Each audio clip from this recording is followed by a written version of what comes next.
Hi everyone, I'm Patrick from AssemblyAI and welcome back to our Python for AI development course. This is lesson number 4 of the course, and in the last 2 lessons you learned how you can prepare your data and then build your own models. Now we step up the pace a little bit and talk about model hubs. With model hubs you can access and use pre-trained models right out of the box. This means you don't have to deal with training the model, you don't have to deal with getting the data and preparing the data. You can simply use those models right away. So in this video I show you 3 important model hubs and then we have a look at the most popular one. So I show you a few different examples for different use cases, how we can use different models. And what's also really cool is that even though those models are already pre-trained, you can still adjust them to your own use case if needed, and this is called fine-tuning. So in the end of the video I also quickly mention how you can do fine-tuning, so stick around until the end. And now let's get started. So there are 3 important model hubs you can use. The first one is the HuggingFace Hub. The second one is the TensorFlow Hub, and the third one is the PyTorch Hub. So as you might know, PyTorch and TensorFlow are the most important deep learning libraries, and HuggingFace provides another library that is called Transformers, and this uses both TensorFlow and PyTorch under the hood, so you can choose what framework you want to use. So I will quickly touch on the Transformers library so that we can understand how this model hub works. And the HuggingFace Hub is by far the most popular one and the biggest one. As you can see here, right now they almost have 150,000 models that we can all use for free. And this is also community driven, so everyone can upload models here. But also big companies use this. For example, here you can see OpenAI uploaded a model, Stanford. Then we have Microsoft, we have Google, we have Facebook Research. Pretty much all big companies use this to upload their models here. And we can access them for free, which is awesome. So here you can see, for example, different use cases. We have multimodal models, we have models for computer vision, for natural language processing, even audio. So I quickly want to introduce you to the Transformers library now, and then we look at 3 cool examples from different areas. So we look at a text summarization example, then a computer vision example, and lastly a multimodal example, how we can generate images from text like the popular DALL-E and Stable Diffusion models. So let's get started. So let's quickly talk about the Transformers library and how we can use it. And by the way, you can find the Transformers library on GitHub. It currently has 84,000 stars, so it's pretty popular. And for this video, we use a Google Colab because here it's super simple to set this up. So go to colab.research.google.com and create a new Colab. And before we do anything else, I want you to switch the runtime type to a GPU so we can get a GPU for free. So select this and click on Save and then restart the Colab.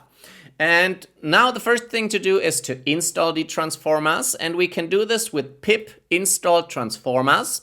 And if we do a command, a terminal command inside a Colab, we have to use a exclamation mark before. So we say exclamation mark and then pip install transformers.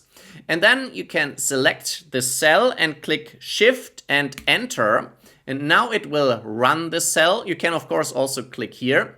So now this is installing the Transformers library. And while this is being installed, let's quickly have a look at the website. So as I said, under the hood, it is using PyTorch and TensorFlow. So you also have to install this if you're running this on your machine.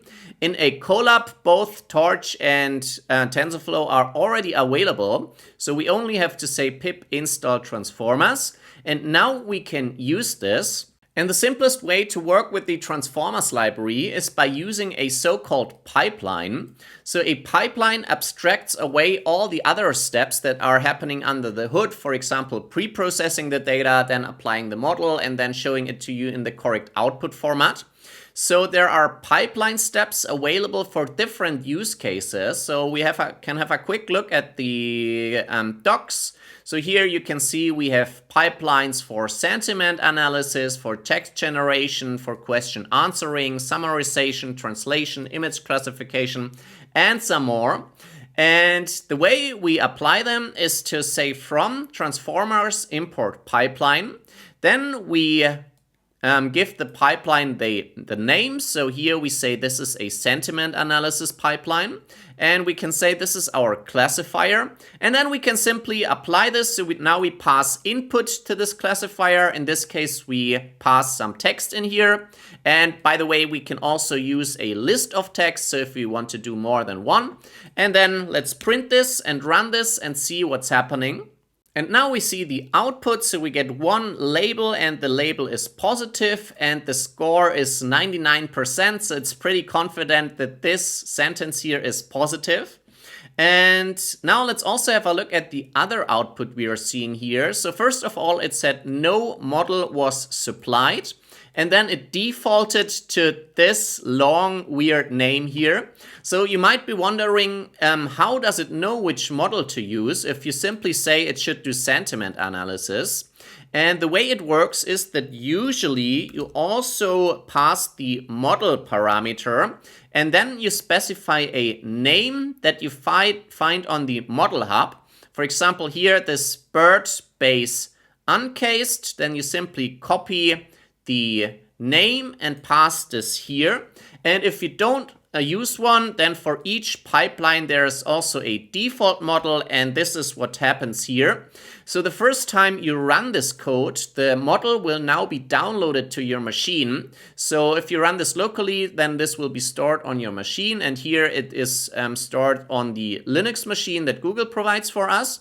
So here you can see the model was downloaded. So for example, if we run the cell again, then we should only see the last output with the label. So yeah, no more downloading. And this is how the pipeline works. So usually keep in mind that there is a model and also there is a so-called tokenizer that is applied under the hood. So the tokenizer is doing the pre-processing for the text. And yeah, this is how those pipelines work. So the most simple approach is that you simply choose a model name and a tokenizer name and then run the pipeline. So it only takes these lines of code to do sentiment analysis. But of course, you can have a little bit more flexibility with the library as well. For example, you can set up the model and the tokenizer on your own. For this one, you can say, for example, from transformers import auto tokenizer and auto model for sequence classification. So this is just a very general class that you can then use. And then again, you will need a model name that you find on the model hub. And then you say you instantiate this by saying auto model for sequence classification dot from pre-trained and then the model name, and the same for the tokenizer. So you will see this dot from pre-trained function a lot. And then you have the model and the tokenizer, and then instead of the name, you can pass the object to the pipeline, and then it all works. So here we are now using a multilingual model and then try sentiment analysis on a French text. So let's run this cell again by saying Shift Enter. And here, as you see, again, the first time we do this, the model will now be downloaded. And then again, we get our output. So we have a label, 5 stars, and a score. So this is working as well.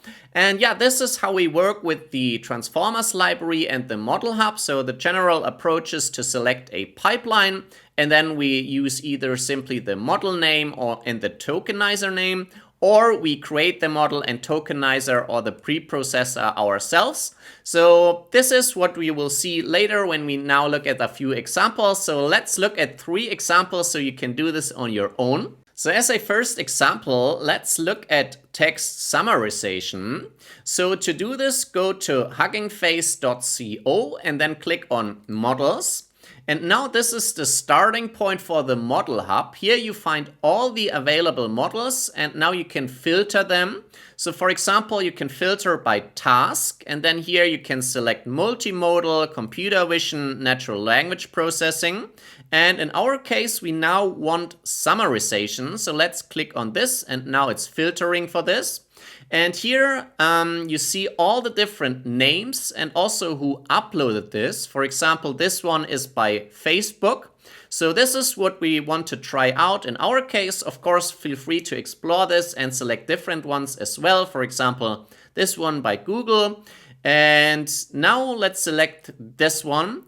And then often you find a so-called model card. So this is like a README that explains what the model is doing, how it was trained. Sometimes or often they also provide code examples to make it super simple to get started with them. Sometimes you also find information about the data set that was used to train it. So Hugging Face not only provides models, but also data sets, and you can also use them. So now to get started, if you write the pipeline code on your own, you simply click here on the copy sign, and now it will copy the name. And then here in the pipeline, you will say model equals, and now pass this in. And then, of course, now we have to change this to a summarization task. But in this case, we can simply grab the example code that we find here. So here we set up a summarizer. So let me copy and paste this, and now let's go over this. So in here, insert a new code cell, and now we paste this in. So we set up our summarizer. This is again a pipeline now with the summarization name, and this is the model. And then here we create the article we want to summarize. And then again, we simply call this. And now we can also apply different parameters if we want. So you can have a look at the documentation, what they are doing. In my case, I simply say Shift Enter and run this. And let's see if this works. Now again, you will see the model will be downloaded the first time.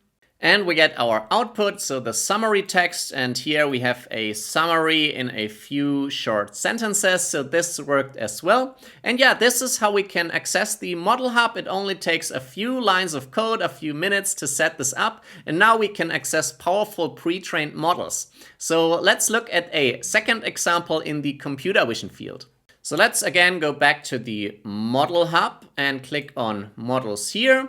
Now let's filter for computer vision and let's select image classification, for example. Then again, you can explore different models. In our case, I want to try out the first one from Google. Then again, you will find the model card and see what this is doing.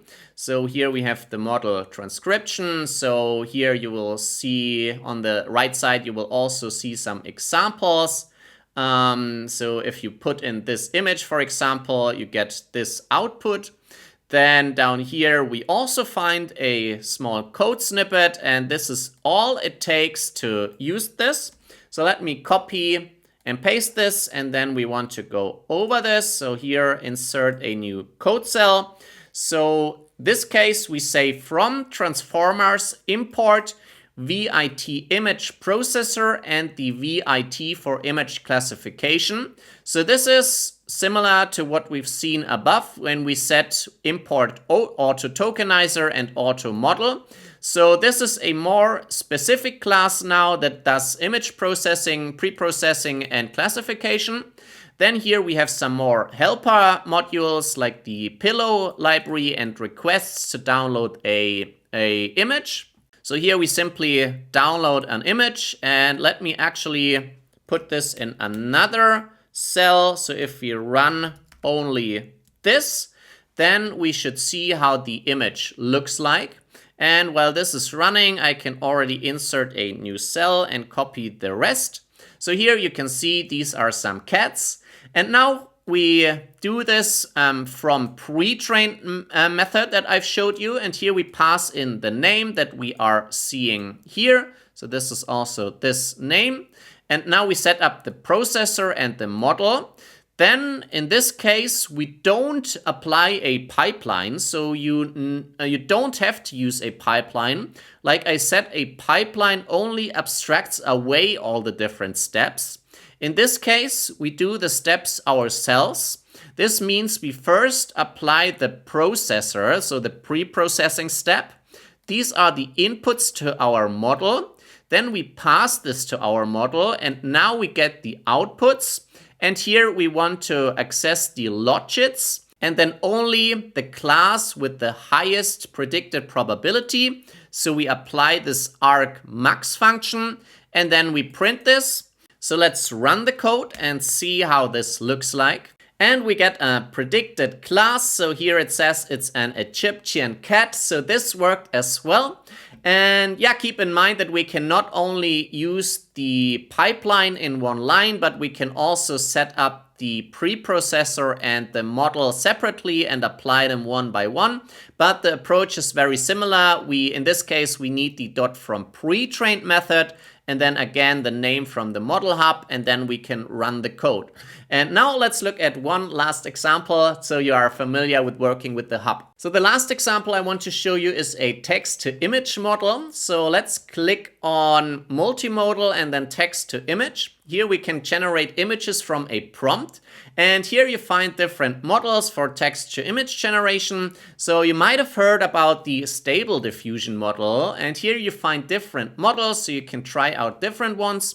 I want to click on Runway ML and then Stable Diffusion version 1.5. Then again, here you will find a model card. And then here you find a small code snippet. So this is actually all it takes to run this. But in this case, it uses another third-party library that is called Diffusers. So let's go to the Colab. And let's click on code and insert the code. So this is all it takes. But before, we have to install the diffusers library. So let me quickly open this on GitHub. And here you find information about the diffusers library. This is also provided or implemented from HuggingFace, and of course also the awesome open source community here. So in order to install this, you will find the commands in here. We have to say pip install -- upgrade and then diffusers, then also transformers. We already did this in here. And then the accelerate package. So let's run this. So now this was installed, and now we can quickly go over the code. So it's very simple here as well. We import the pipeline, and the difference here is that this pipeline is not implemented in the transformers library itself. So for this one, we need the third-party diffusers library. And then again, we set up the model name that we get from the hub. Then we apply this dot from pre-trained method with the name, and here we also specify the data type we want to use.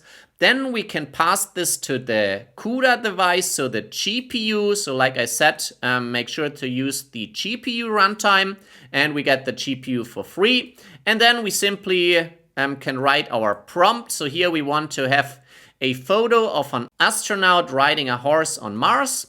Then we pass this to the pipeline, and then we access the images, and then we can save this, and we can also simply say image here, or let's do it here. So it will display this, and now let's say Shift Enter and run this. And here we get an output, and indeed we get an image of an astronaut on a horse on Mars. So this is working as well, super cool. And now you should be familiar with the model hub and how you can use this on your own with different pre-trained models for different use cases. And like I said, you can also adjust those pre-trained models to your own use case if needed. So this is called fine-tuning, and I want to briefly go over the approach, how this works.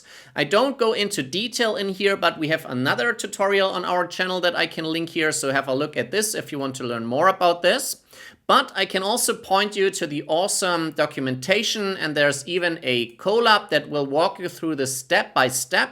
So the general approach is that first you need to prepare a dataset, so you can use one from the datasets module, or of course prepare your very own one. Then you will set up the pre-trained model from the hub. So here again, you will use this from pre-trained and then the model name. And then somewhere later, you will have to train the model. So here there will be some more pre-processing steps. And then at one point, you can use the training arguments and then also the trainer class, and then simply train your model. So this is the general approach. Prepare your own data, select a pre-trained model, and then train the whole model. And again, yeah, check out this collab. This will walk you through the step by step. So yeah, this is what fine-tuning does. It's a very powerful technique in AI that is used quite a lot, where you take a pre-trained model and then adjust this to your own use case and train this again with another data set. So now you are familiar with the Hugging Face Model Hub. I hope you enjoyed this tutorial. In the next lesson, we take another different approach. So if you don't want to build your own models and also don't want to use a model hub, the second approach where you don't have to apply your own models is to use an API, of course. So we will have a look at different AI APIs and how to work with them. So see you in the next lesson.